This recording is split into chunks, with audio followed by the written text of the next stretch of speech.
बस थोड़ा मोबाइल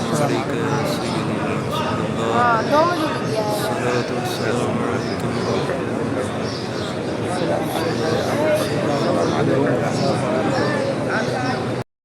नहीं ना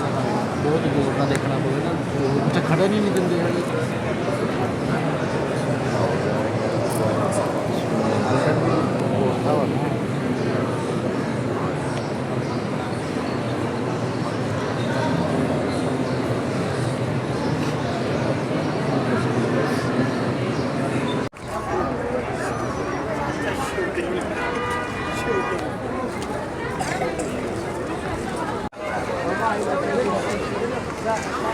Anh nào đố vào